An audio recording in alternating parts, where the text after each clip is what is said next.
पुराने के थाने का निरीक्षण किया गया, क्या करना? ये बेसिकली रेंज में जो है हम लोग निरीक्षण कर रहे हैं। रेंज हेडक्वार्टर से निरीक्षण होने हैं जनपदों में, तो इसके अंदर जो है हर जनपद के अंदर पुलिस लाइन का निरीक्षण होना है, उसके अलावा पुलिस ऑफिस का निरीक्षण होना है और 2 थानों का, जिनमें से एक देहात का थाना है और एक शहर का थाना है। तो उसी के अनुक्रम में आज झांसी के अंदर रेंज इंस्पेक्शन के तहत में हम लोगों ने इंस्पेक्शन किया है, जिसमें आज पुलिस ऑफिस का इंस्पेक्शन किया था। तो उसमें जो है थोड़ी डिस्क्रिपेंसी मिली थी, तो अकाउंटेंट को मैंने सस्पेंड करने के लिए संस्तुति की है उसमें, क्योंकि अकाउंटेंट का उसमें थोड़ा गड़बड़ झाला समझ में आ रहा था और उसने जो है काफी टीएडीए में भी अनियमितता बनाई हुई थी। उसके अलावा जो वहाँ पे जो हेड क्लर्क है वहाँ पे, उसको जो है पर्सनल फाइल पर वार्निंग दी गई है। और अभी मैं मऊरानीपुर में आया तो यहाँ पे मिशन शक्ति केंद्र का भी मैंने निरीक्षण किया था। तो वहाँ पे जो मिशन शक्ति केंद्र प्रभारी थी और जो 2 कांस्टेबल थी, वो संतोषजनक जवाब नहीं दे पाई। उनसे जब पूछा गया कि उसमें जो है केसेस के अंदर फॉलोअप में क्या फॉलोअप कर रहे हैं, कंपनसेशन को लेकर के जब उनसे क्वेश्चन आंसर किए गए, जब उनका रजिस्टर खुलवा करके चेक करवाया गया कि आपके रजिस्टर के अंदर कहाँ पे कौन सी एंट्री है, कितने आपके यहाँ पे मुकदमे महिलाओं को दर्ज हुए हैं, तो संतोषजनक जवाब वो दे नहीं पाई।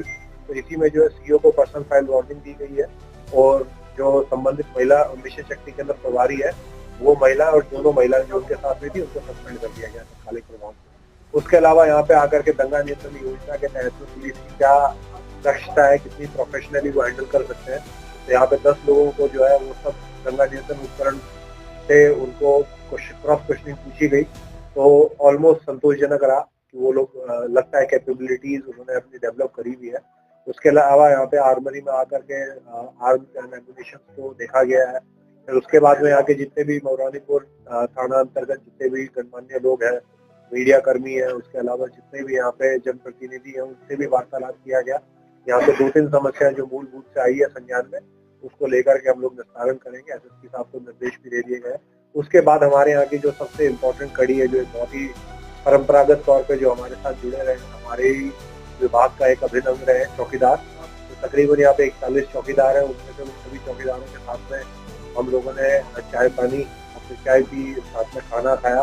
उसके अलावा जो है उनको कंबल वितरण भी किया और उनके अलावा उनकी जो समस्याएं आती है और उनके लिए हम लोग और क्या बेहतर कर सकते हैं, उस हेतु विचार विमर्श किया गया। और ग्रामीण पुलिसिंग को हम लोग कैसे मजबूत बना सकते हैं चौकीदारों को यूज करते हुए, उसके ऊपर विचार विमर्श किया गया। तो यही सब हमारे आज के एनुअल इंस्पेक्शन के अंदर रहा है।